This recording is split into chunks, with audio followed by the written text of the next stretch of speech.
welcome back to my vlog. Welcome back to my channel, to my FB page, and to my YouTube channel. So for today's video, i-upload ko po itong aking video first sa aking FB page, pangalawa sa aking YouTube channel. So sa mga subscribers ko po sa YouTube at followers ko sa FB, i-follow nyo na lang po ito at i-upload ko po ito. So without further ado, let's start our topic for today. So medyo mabilisan lang po ito at this is a quick recap. Kasi itong pyramid na po, itong dalawang nakikita nyong pyramid, nagawan ko na po ito ng separate vlog videos. Itong dalawang golden pyramid, nagawan ko siya ng video. Pati itong anti-evil eye pyramid, nagawan ko rin po siya ng video. So ngayon, itong video na to, i-combine ko na. Magka-quick summarize lang po tayo, quick recap regarding the explanation of these two variant design, okay? So ngayon simulan po muna natin dito sa anti-evil eye, anti-evil eye protection pyramid figurine display. Okay? At ito naman pong yellow, ito po yung tinatawag na yellow citrine organite pyramid display, or yung tinatawag niya the golden pyramid sa madaling sabi. Ito. Okay? So dalawa po itong version na to, dalawang variant. So ito pong dalawa na to, meron po siyang magkakaibang benefits, magkakaibang bisa. So, yun po yung pag-uusapan po natin ngayon dito sa video na to para magkaroon po kayo ng mga reference. Kasi, matagal ko na itong naibenta. Matagal na po ako nagbebenta nito. And then, may mga nagtatanong sa akin kung ano po yung mga benefits po nito at saan po ito dapat i-display. Ano po ba yung mga nagagawa niya, yung mga good luck charms. Kasi hindi nila napanood yung mga previous video ko kasi nga nagawan ko na ito ng separate video vlog. So ngayon i-combine po natin yung itong design na po ito. So unahin na po natin itong anti-evil eye pyramid. Okay, kung papansinin po, meron po siyang tatlong bagay na nasa loob ng pyramid. Number 1, yung pinakakilala, ang anti-evil eye. And then, pangalawa, yung sa ilalim nga, ito po yung tinatawag na gemstones na lapis lazuli stone. At yung pinakailalim niya yung gold, ito po yung tinatawag niya the gold foils. Okay? Ito pong tatlo na to, meron po siyang mga benefits. Okay? Unahin na po natin ang anti-evil eye. Ang anti-evil eye pyramid, ito po ay nag-absorb ng mga negative energies na pumapasok sa loob ng bahay. Okay? Ina-absorb niya para lahat ng uri ng bad luck, misfortune, okay, negative energy, at dinedetect naman po niya yung mga bad entity, yung mga bad spirit. Yung po ang pinaka-benefits na itong anti-evil eye. So, ulitin ko, ina-absorb po niya lahat ng uri ng mga kamalasan, bad luck, misfortune, okay, mga negative energy, at tinataboy naman po niya yung mga masasamang entity or yung mga bad spirit na it can cause harm. Tinataboy po niya. Yung po, yung benefits po niya ito. Ngayon, dumako naman po tayo sa lapis lazuli, itong blue, na parang bato-bato. Ito po ay isang uri ng gemstone.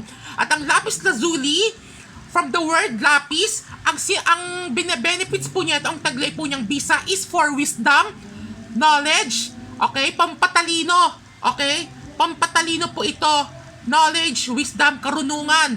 Okay, so pwede po ito sa mga estudyante, sa mga magtitake ng exam, sa mga gustong makapasa ng exam, okay, sa mga gustong tumalino, okay, para hindi kayo makakalimutin sa mga inaaral po ninyo. Yan po yung benefits ng lapis lazuli stone, okay, for memory enhancing as well. Sa mga memorize po ninyo, ayan po yan.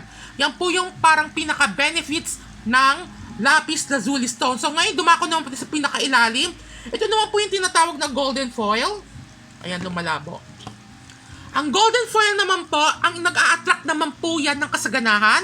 Nag-a-attract po siya ng positive energy, money luck, wealth luck, okay? Good luck sa buhay, and kind of na may kinalaman sa pera at material things, okay? So, yan po yung pinaka-benefits po niya itong golden foil na to. So, kung papansinin nyo po, tatlo po yung benefits niya itong pyramid na to. Anti-evil eye, lapis lazuli stone, at itong golden foil. So, 3-in-1 benefits po itong pyramid na po ito, okay? Ngayon, dumako naman po dito sa golden pyramid, or yung tinatawag na the yellow citrine organite pyramid, orgonite with golden chain. So, this pyramid display, this is more on kasaganahan, material things, good luck, wealth luck, positive energy, good news, okay? Lahat ng uri ng may kinalaman sa kasaganahan, sa pera, money luck, okay, kayamanan, okay, mga ari-arian,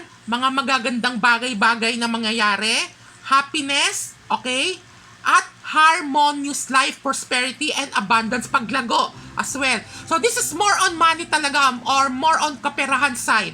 Itong golden pyramid na tinatawag or tinatawag na yellow citrine stone with golden chain. Itong golden chain naman po ito, itong mga bilog-bilog kung papansin ninyo, it symbolizes continuous flow of wealth, continuous flow of success, continuous flow of money luck. Okay? So this is more on pera talaga. Pera, material na bagay, kasaganahan, good luck. Okay? And then continuous flow. So kung papansin niyo po, magkaiba po siya ng benefits. Magkaibang design, magkaibang benefits. Nagkataon lang ito, 3 po benefits niya. Pero kung gusto niyo more on kasaganahan, more on good fortune, prosperity, abundance, good luck, harmonious life, okay, at magagandang balita, ito po ang kunin nyo. Ang yellow citrine organite with golden chain lucky pyramid. Okay? Ngayon, kung gusto nyo naman po ng mga protection, may kinalaman sa protection, ito po. Protection sa lahat ng uri ng kamalasan. Magaling po dyan ang anti-evil eye po. Okay? So, magkakaiba po siya ng benefits. Ngayon, may mga magtatanong sa akin, saan po to pwedeng i-display? Kahit saan, wag lang sa kitchen, wag lang sa CR. Okay? Kung kayo po ay may mga store, may mga bodega, pwede po. Pwede po sa mga bodega po ito, sa warehouse. Sa inyong, kung may office table po kayo, sa itaas ng CPU, pwede. Kung sa ano naman, kung yung ref naman po ninyo nasa salas, pwede din po ito sa itaas ng ref. Sa loob ng kwarto, pwede din ba? Pwede din po ito sa loob ng kwarto. Sa may terrace, kung may balcony kayo, sa may window, pwede po ito i-display. Okay? Sa master's bedroom, sa dining table, pwede rin po ito i-display. Sa loob or labas ng bahay, pero mas maganda po sa loob. Pero kung sa balcony, better din po. Kasi as I've said, itong anti-evil eye is may kakayahan po siya makapag-absorb ng mga negative energy or yung mga bad luck or misfortune. Okay, ito naman po ay nag-a-attract ng kasaganahan, wealth luck, money luck, good luck, okay, harmonious life, prosperity, and abundance.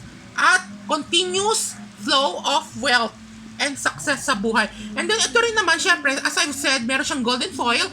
At ang golden foil is nag-a-attract din po siya ng same din po. Pero mas powerful po ito pagdating sa pera, sa swerte, sa kasaganahan, sa material na bagay, sa magagandang balita. Ito po, mas malakas po ito. Pero pagdating sa protection, ito po. And then may kasama rin po itong lapis lazuli stone. Lapis lazuli stone for wisdom, okay, pampatalas ng isip, pampatalino, okay, para hindi kayo makakalimutin, okay, pag meron kayong mga mini-memorize. So, pwede din po ito sa mga estudyante. Okay, kung negosyante po kayo at gusto nyo pera, ito po yung kunin po ninyo, itong golden pyramid po. Okay, so matagal na po itong available sa aking online FB page, ang Cosmic Gemstones, at nagawan ko na rin po ito ng separate vlogs. Pero ngayon itong vlog na to, pinag-combine ko na po yung explanation regarding to this different item ko. Okay, mag-PM lamang po kayo if you are interested, at kung may mga violent reaction or if you have any concern, question, you can call me or text me at 0923-416-5082 or meron po akong landline at 833-261-94. Ako po yung makakausap nyo kung sakali mag-chat po kayo. Okay? At nakabatagal na po itong nakapost. Siguro, i-scroll nyo na. Last year pa ito naka-post. Pero i-repost ko po ito ulit, okay? So, yun lamang po. Sana po na-gets nyo po yung mga pinagtatatalak ko dito. Yung mga explanation ko regarding to this item. Okay? Available na po siya ulit. Ayan. Kahit saan, sa office table, pwede po. Okay? Sa inyong kumpanya, may table kayo doon, pwede nyo po yan i-display. Okay? Yun lamang po. Again, maraming salamat sa lahat ng tumatangkilik. Especially to all of my suke. You know who you are. Hindi ko na kailangan mga banggitin mga pangalan ninyo kasi sa sobrang dami po ninyo, ako yung taos-pusong nagpapasalamat. Thank you so much. Walang hanggang pasasalamat. At mag-PM lamang po kayo kung may mga katanungan pa po kayo regarding po dito sa ating topic.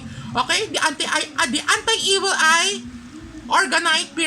anti-evil eye pyramid, and then the golden pyramid or yung tinatawag na yellow citrine with the golden chain Orgonite pyramid. Okay? So, yun lamang po. Again, maraming salamat and God bless.